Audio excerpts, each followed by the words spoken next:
रात्रीचे जवळपास 2 वाजले होते. घरात सगळीकडे शांतता होती. अनुष्का आपल्या आईच्या जुन्या कपाटासमोर उभी होती. तिच्या हातात एक जुनी डायरी होती आणि त्या डायरीवर लिहिलं होतं, माझ्या अनुष्कासाठी. त्या एका नावाने तिच्या मनात हजार प्रश्न निर्माण झाले होते. कारण तिच्या आईने आयुष्यभर तिच्यावर खूप प्रेम केलं होतं, पण तिच्यापासून एक मोठं सत्य लपवलं होतं. एक असं सत्य जे 20 वर्षापूर्वी समोर आलं असतं तर कदाचित अनुष्काचं आयुष्य वेगळं असतं. पण हे सगळं सुरू झालं होतं एका छोट्याशा गावातून आणि त्या गावाचं नाव होतं सोनगाव. त्या गावात सविता नावाची एक महिला राहत होती. तिचं घर सूप साधं होतं. मातीचं छोटंसं घर, अंगणात तुळस आणि घराच्या एका कोपऱ्यात तिच्या मुलीच्या स्वप्नांनी भरलेली छोटीशी खोली. सविता गरीब होती, पण तिने कधीच स्वतःला गरीब समजलं नाही. कारण तिच्याकडे जगातील सर्वात मौल्यवान गोष्ट होती, तिची मुलगी म्हणजे अनुष्का. अनुष्का जेव्हा जन्माला आली तेव्हा सविताच्या आयुष्यात एक मोठा बदल झाला होता. त्या दिवशी सविताने आपल्या बाळाला हातात घेतलं आणि एक वचन दिलं होतं, काहीही झालं तरी मी माझ्या मुलीला कधीच एकटं पडू देणार नाही. पण त्या वचनामागे एक वेदना होती, एक अशी गोष्ट जी फक्त सविताला माहिती होती. अनुष्काला लहानपणी कधी जाणवलंच नाही की तिच्या घरात किती अडचणी आहेत. तिला नवीन कपडे मिळायचे, शाळेची फी भरली जायची, तिच्यासाठी आई नेहमी हसतमुख असायची. पण अनुष्का झोपल्यानंतर सविता अनेकदा एकटी बसून रडायची, कारण दुसऱ्या दिवशीच्या खर्चाची चिंता तिच्या मनात मात्र असायची. एकदा अनुष्का शाळेतून घरी आली आणि आईला म्हणाली, आई, माझ्या मैत्रिणीचे बाबा तिला शाळेत घेऊन आले होते, मग माझे बाबा मला कधी घेऊन येणार? हा प्रश्न ऐकताच सविताच्या चेहऱ्यावरचं हसू थांबलं. काही क्षण ती काहीच बोलली नाही. तिच्या डोळ्यासमोर जुन्या आठवणी आल्या, पण तिने स्वतःला सावरलं आणि म्हणाली, बाळा, तुझे बाबा खूप दूर आहेत. अनुष्काने पुन्हा विचारलं, कुठे आहेत ते? मला भेटायला का येत नाहीत? सविताने फक्त एवढंच म्हटलं, कारण काही वेळा माणसांना आपल्या जवळच्या लोकांपासून दूर जावं लागतं. लहान अनुष्काला त्या शब्दांचा अर्थ कळला नाही, पण सविताच्या डोळ्यातलं दुःख तिला जाणवलं. अनुष्का मोठी होत गेली, पण तिच्या मनातला एक प्रश्न मात्र तसाच राहिला होता, माझे बाबा कोण आहेत? जितकी ती मोठी होत गेली, जितकं तिला जाणवू लागलं की आई काहीतरी लपवत आहे. कारण जेव्हा जेव्हा ती बाबांबद्दल विचारायची तेव्हा सविता विषय बदलायची. कधी म्हणायची, अगं आधी जेवण कर मग बोलूया. कधी म्हणायची, तुला अभ्यास करायचा आहे ना? पण अनुष्काच्या मनातला प्रश्न मात्र कुठेच जात नव्हता. तिला कधी कधी वाटायचं, कदाचित माझ्या नशिबात बाबा नाहीत.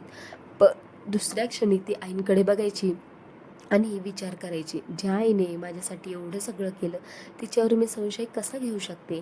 एक दिवस शाळेत अनुष्काचा वाढदिवस होता. सगळ्या मैत्रिणींचे आई बाबा आले होते. कोणी मुलीला गिफ्ट देत होतं, कोणी फोटो काढत होतं, पण अनुष्का फक्त दारांकडे बघत होती.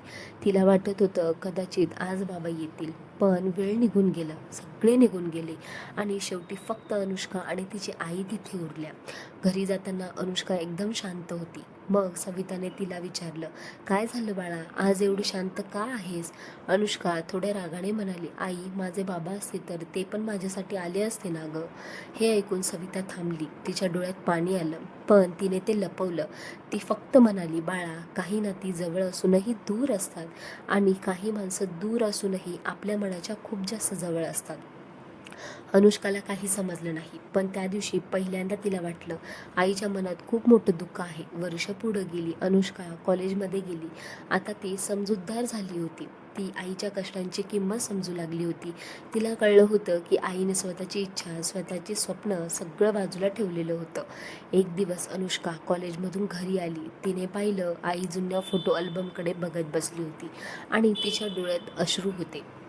मग अनुष्का जवळ गेली आणि म्हणाली, आई, तू रडतेस का गं? सविता पटकन फोटो बंद करते आणि म्हणते, नाही गं, डोळ्यात काहीतरी गेलं माझ्या, कचरा वगैरे. पण अनुष्काला कळलं होतं, आई खोटं बोलत आहे. काही दिवसांनी सविता आजारी पडली. अनुष्काने पहिल्यांदा आईला इतकं कमजोर पाहिलं होतं.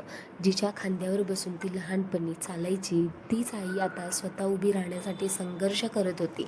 त्या रात्री अनुष्का आईजवळ बसली. तिने आईचा हात हातात घेतला आणि म्हणाली, आई, मला तुझ्याकडून काही नको, फक्त एक सत्य सांग ना गं मला. सविता शांत राहिली. अनुष्का म्हणाली, माझे बाबा कोण आहेत? खोलीत काही क्षण शांतता पसरली. घड्याळाचा आवाज सुद्धा स्पष्ट ऐकू येत होता. सविताच्या डोळ्यात अश्रू आले. ती बोलणार होती, पण अचानक तिने विषय बदलला. अनुष्का, काही गोष्टी सांगायला वेळ लागतो बाळा. मग त्याच गोष्टीवर पुन्हा अनुष्का नाराज झाली. आणि म्हणायला लागली, पण आई, माझ्या आयुष्याबद्दलचं सत्य जाणून घेण्याचा अधिकार मला नाही का? हा प्रश्न ऐकून सविता पूर्णपणे तुटली, पण तरीही तिने काही सांगितलं नाही. काही महिन्यांनी अनुष्काला चांगली नोकरी मिळाली. तिचं स्वप्न होतं आता आईला आराम द्यायचा. तिने आईसाठी नवीन कपडे घेतले, तिला फिरायला घेऊन गेली आणि पहिल्यांदा सविताला वाटलं की आता माझी मुलगी मोठी झाली आहे. पण सविताच्या मनात अजूनही एक भीती होती. जर अनुष्काला खरं सत्य कळलं तर ती मला समजून घेईल का? एक दिवस अनुष्का घराची साफसफाई करत होती आणि आई बाहेर गेलेली होती. तेव्हा तिला कपाटाच्या मागे एक जुनी लाकडी पेटी दिसली. ती पेटी खूप जास्त जुनी होती. तिच्यावर एक कुलूप होतं. अनुष्काला आश्चर्य वाटलं. आईने ही पेटी मला कधीच का दाखवली नाही? तिने कुलूप उघडलं. आत काही जुने फोटो होते. एक फोटो हातात घेताच तिच्या चेहऱ्यावरचं आश्चर्य झालं. त्या फोटोमध्ये तिची आई होती आणि तिच्यासोबत एक पुरुष होता. तो पुरुष अनुष्कासाठी पूर्णपणे अनोळखी होता. पण फोटोच्या मागे एक तारीख लिहिली होती आणि खाली फक्त 2 शब्द होते, आपली अनुष्का. अनुष्काच्या हातातून फोटो खाली पडला. तिचं हृदय जोरजोरात धडधडू लागलं. तिने पेटीत अजून शोध घेतला आणि तिला एक जुनी डायरी सापडली. डायरीच्या पहिल्या पानावर लिहिलं होतं की माझ्या अनुष्कासाठी, जर कधी माझ्याकडून तुला सत्य सांगितलं गेलं नाही तर ही डायरी तुला सगळं सांगेल.